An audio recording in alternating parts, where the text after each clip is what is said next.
The Tale of Peter Rabbit by Beatrix Potter. Once upon a time there were 4 little rabbits, and their names were Flopsy, Mopsy, Cottontail, and Peter. They lived with their mother in a sandbank, underneath the root of a very big fir tree. "Now, my dears," said old Mrs. Rabbit one morning, "you may go into the fields or down the lane, but don't go into Mr. McGregor's garden. Your father had an accident there. He was put in a pie by Mrs. McGregor. Now run along and don't get into mischief. I am going out."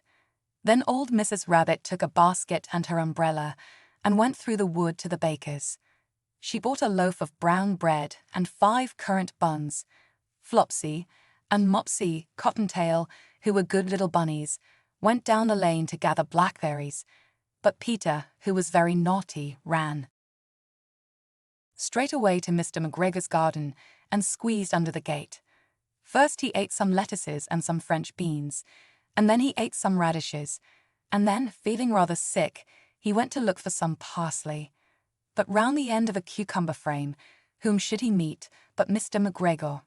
Mr. McGregor was on his hands and knees, planting out young cabbages, but he jumped up and ran after Peter, waving a rake and calling out, "Stop thief!" Peter was most dreadfully frightened. He rushed all over the garden, for he had forgotten the way back to the gate. He lost one of his shoes among the cabbages, and the other shoe amongst the potatoes. After losing them, he ran on 4 legs and went faster, so that I think he might have got away altogether if he had not unfortunately run into a gooseberry net, and got caught by the large buttons on his jacket. It was a blue jacket with brass buttons, quite new. Peter gave himself up for lost and shed big tears, but his sobs were overheard by some friendly sparrows who flew to him in great excitement and implored him to exert himself. Mr. McGregor came up with a sieve, which he intended to pop upon the top of Peter, but Peter wriggled out just in time, leaving his jacket behind him, and rushed into the toolshed and jumped into a can. It would have been a beautiful thing to hide in if it had not had so much water in it. Mr. McGregor was quite sure that Peter was somewhere in the toolshed, perhaps hidden underneath a flower pot. He began to turn them over carefully, looking under each. Presently Peter sneezed. Kertyshoo! Mr. McGregor was after him in no time, and tried to put his foot upon Peter, who jumped out of a window, upsetting 3 plants. The window was too small for Mr. McGregor, and he was tired of running after Peter. He went back to his work. Peter sat down to rest.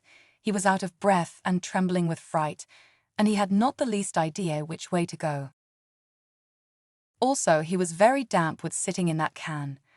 After a time he began to wander about, going lippity, lippity, not very fast, and looking all around.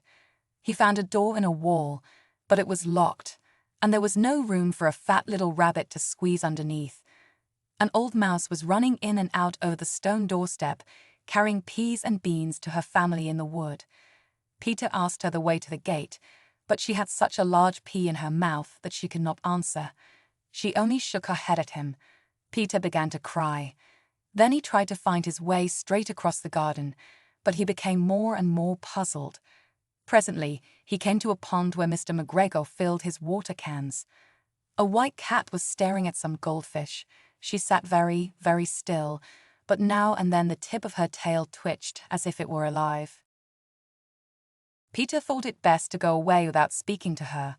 He has heard about cats from his cousin, little Benjamin Bunny. He went back towards the toolshed, but suddenly, quite close to him, he heard the noise of a hoe. Scara-rich, scratch, scratch, scritch. Peter scuttered underneath the bushes. But presently, as nothing happened, he came out and climbed upon a wheelbarrow and peeped over. The first thing he saw was Mr. McGregor hoeing onions. His back was turned towards Peter, and beyond him was the gate.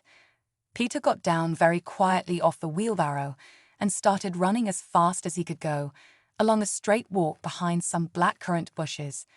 Mr. McGregor caught sight of him at the corner, but Peter did not care. He slipped underneath the gate and was safe at last in the wood outside the garden. Mr. McGregor hung up the little jacket and the shoes for a scarecrow to frighten the blackbirds.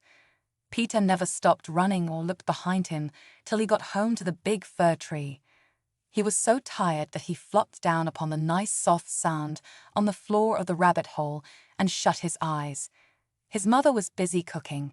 She wondered what he had done with his clothes. It was the second little jacket and pair of shoes that Peter had lost in a fortnight. I am sorry to say that Peter was not very well during the evening. His mother put him to bed and made some chamomile tea, and she gave a dose of it to Peter. 1 tablespoonful to be taken at bedtime. But Flopsy, Mopsy, and Cottontail had bread and milk and blackberries for supper.